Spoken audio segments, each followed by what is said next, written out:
everyone, welcome back to my channel, and if you're new here, hello. I'm so excited that you're here. My name is Urvi and I live in New York City, and on this channel I make videos about self-reflection, personal finance, social topics, my study abroad experience, and my life living in New York City. This video is going to be about the study abroad process specifically for the United States of America. It will also include the application process. I have broken this video up into different steps you need to follow, so I hope you'll stick around till the very end, and let's get started. Before I get into any of my study abroad experience or the process, I always like to give a background on myself just so you have a context of where I'm coming from and what my process looked like.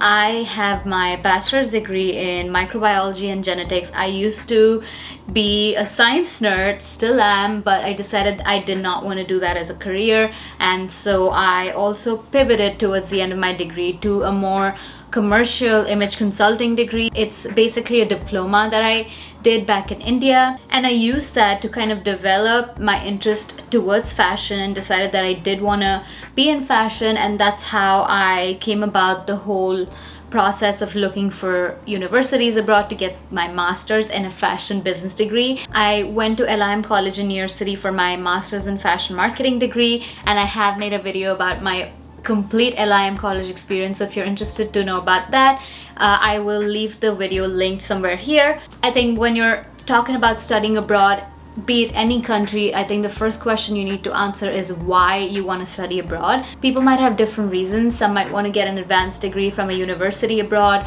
Some might just want to do it for the experience. Some might want to do it to learn a new language or to maybe even move to the new country.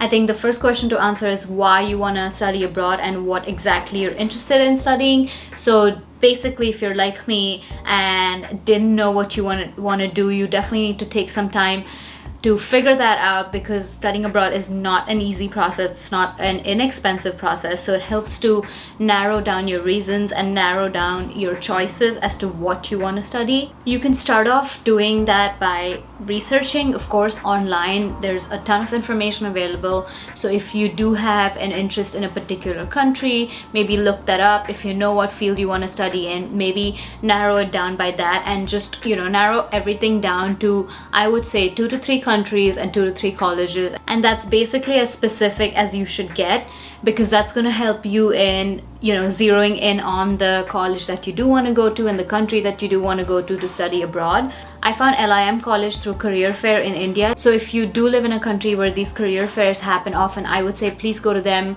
I was at an international career fair where I discovered not only LIM but also other universities and other colleges, and that's how I learned about it. And then I did my own research, which was pretty extensive, and narrowed it down to 3 or 4 colleges that I did have interest in, that did have my field of study that I was interested in. And so I think it really helps you not get overwhelmed, because there's obviously so many choices and so many directions that you can go in. A couple of helpful tips while shortlisting your countries that you want to go to is decide why you want to go there and how long you want to stay there for. For me, I definitely wanted to get some sort of work experience in the country that I was going for my master's, and that was not possible in a couple of countries. I got accepted into a college in Milan, and I on research found out that I could not live there post my degree completion for more than 90 days. That's not ideal, because I couldn't get a job and I couldn't get work experience and see if I wanted to live there long term. So if that's what you plan to do, then definitely US is a good option for you, because in the US you also get like a lot of post-study options in terms of degrees and visas. So yeah, that was my reason for picking the US and picking the college that I did. So find your reason. If you're okay with just getting your degree abroad and coming back home, if you plan to come back home and start a business of your own, you have to take all of that into consideration before you zero in on your 3 choices that you can select from. Starting the whole application process about 12 to 18 months in advance is a pretty good idea, because it is a lengthy process, right from application, exams that you need to give, applying for your visa and everything. So at least for the US, I know specifically that you do need to start early. I would say at least 1 year in advance. So if you know you want to go for the next year's fall intake, then I would say start now, because it definitely takes some time to prepare for the exams, to go through the whole visa application process and everything before you even get accepted into the college. I'm going to talk specifically about the US now. Once you have your colleges narrowed down, you need to find out what the prerequisites are to even apply there. Every college in the US has, I think, at least one entrance exam that you need to, have taken to even apply there. So for me, that was the IELTS exam, IELTS, which is an English proficiency exam. Basically needed to probably go to any college in the US. A lot of colleges also require the GRE or the GMAT, especially if you're going for like an MBA or an MS program or something like that. So find out what exams you need to, take, and then start preparing for those. Preparation takes about 3 to 6 months depending on how comfortable you are with the subjects and the subject matter. I took a lot of practice exams, online classes, and taught myself, but I know that there's a lot of places in India especially where you can enroll for like GRE classes or GMAT classes, or if English is not really your strong suit, you can enroll in IELTS or TOEFL classes. All of these are entrance exams, and once you're in the process of enrolling and studying for these exams, you should also look at applying for a date where you can actually take this exam. So you probably have to pay a fee for any of this exam and schedule a date, and I would say before even getting into the application process, you should have given your exam and have your score, because that is part of your application process. Apart from the entrance exam, most if not all of the universities in the US require an SOP, which is a statement of purpose, which is basically an essay you need to write about why you deserve to be in the college, why you're interested in the program, etc.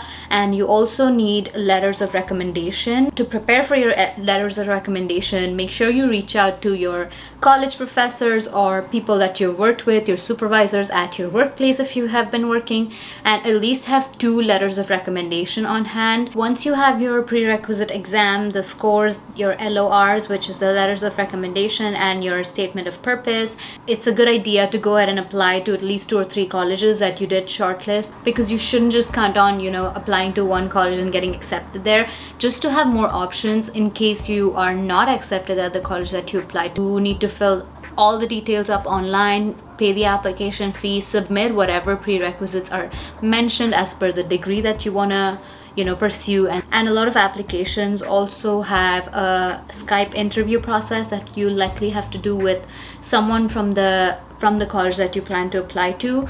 I had to give an interview about my experience, my interests, and why I wanted to go to the college that I did. So make sure you are prepared to do all of that. And when you apply, you typically hear back between 1 to 2 weeks of application. Once you are accepted into a college and you decide that that's where you want to go, you get your I-20 from the college. As an international student, they always send you your I-20 first, and I-20 is basically like a proof that you are going to be attending that college. And as soon as you have your I-20, you can get started on the next part of the process, which is the visa application, applying for student loans if you need them. So like I said, when you're accepted into college, you get your I-20, and once you have your I-20, you can go ahead and apply for your visa interview process. And to start this off, you need to fill something online which is called the DS-160 form. The DS-160 is available on the US State Department website. I'm gonna leave the link down below in the description box, and it looks something like this. It is definitely a long form that you need to fill with a lot of very detailed information, very granular information, and it takes about 2 to 3 hours, I would say. But you should definitely do this very, very carefully, because everything that you mention in your DS-160 is viewed by the visa interview officer, and if you mention anything wrong, this could also lead to you not being granted a visa. Once you fill your DS-160, you get a confirmation number and also a confirmation page which looks something like this, and it has a barcode that you would need to carry with you for your visa appointment process. So definitely keep this page very carefully, this confirmation, and once you have the confirmation number, you can use that to go into the US Travel Docs website. Again, I'm going to be linking that down below, and you can schedule your visa interview. It is divided into 2 parts. One interview is basically just giving your biometrics, and one is the actual interview with the visa officer. Now, exception in 2020 and I guess 2021 is that there's not a lot of slots available, and although the US embassies have opened, the processing of visas is like super limited, of course, because of COVID and all of the things that are happening right now. But I do know that the spots are very limited, so you should account for delays and you should definitely plan ahead. There's very limited appointments. So once you have your visa appointment, you know, set up in place, you have the dates, etc., you also need to pay what is called a CVIS fee. A CVIS fee is basically to activate your CVIS account, which is your student account here in the US. So that is a separate fee from the DS-160. The DS-160, if I didn't already mention, also has a fee that you need to pay before you fill it. It's $160 and you need to pay it on the State Department website, like I said. And the CVIS fee is different from the DS-160 fee.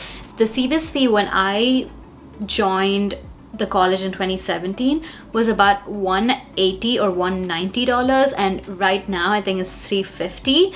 So I will link the website where you need to go to pay your CVIS fee. Basically, you just need your I-20 number and then you can go on there and pay your CVIS fee. And once you pay your CVIS fee, you get a confirmation page which looks something like this. Again, this is also very important to carry to your visa appointment along with your DS-160 confirmation, so don't forget to bring these two along with your other documents, of course. Now let's talk about student loans for a second. If you don't already know, studying in the US is actually a very expensive process, so you might need some additional help in terms of loans financially, and that's completely okay. Nothing to be worried about. I applied for student loans as well, and even though it was again a long and time consuming and harrowing process, I did get my loans in the end. So let me quickly run you through what I did to apply to my student loans, and maybe that can help some of you who want to do the same. For your student loans too, you will need your I-20 just to prove to the bank that you have gotten admitted into the college, and the I-20 also lists the program fees and the fee that they anticipate you paying over the duration of your course. So you can bring that to the bank and get started from there. Basically, what you need in India to apply for big bank loan, like maybe a $35,000 bank loan for your university expenses or your tuition fees, is collateral. What you can do is go to the bank and have some sort of like property or some sort of fixed deposit account or something as a guarantee as to you saying that you are going to be repaying this loan and repaying all the installments. And if you do default on those, they can take your collateral away from you. So that's basically a guarantee that you give to the bank. If you walk into the bank of your choice, check all of the interest rates before you do that. Go with the bank that has the lowest interest rates, because you are going to be, of course, paying an interest on your loan until you are able to pay it off in full. And if you just walk in there and explain to them that you need a student loan, then they can walk you through the entire process. As soon as you get your I-20 from your university, I would start the process immediately, because again, in 2020, I don't know how long that's going to take, or even in 2021. Once you have your bank loan accepted, you also need to bring a confirmation of this to your visa interview, just to show the visa interview officer that you have enough funds to cover your expenses for the duration of your program in the United States. Once you have all of the documents, you can go ahead and go for your visa interview. In your visa interview, you're basically asked questions like why you want to study in the US, why you picked the college that you did, what your plans are post-graduation, etc. Basically, they don't want you to, show any immigrant intent, which means they don't want you to indicate in any way that you're going to think about immigrating to the United States. If you all don't know, my visa was actually rejected the first time I applied, which was devastating because I was starting college in August of 2017 and my visa was rejected in June. I had like a month and a half before I had to either defer my admission to the next year or reapply for my visa, and I actually did not understand the reason he rejected my visa, and so I decided to take a chance and reapply. People usually say you should not reapply for a visa unless there's something changed in your circumstances, or there's different reasons or something changed. For me, nothing did. everything was basically the same. I just did not understand the reason my visa was rejected.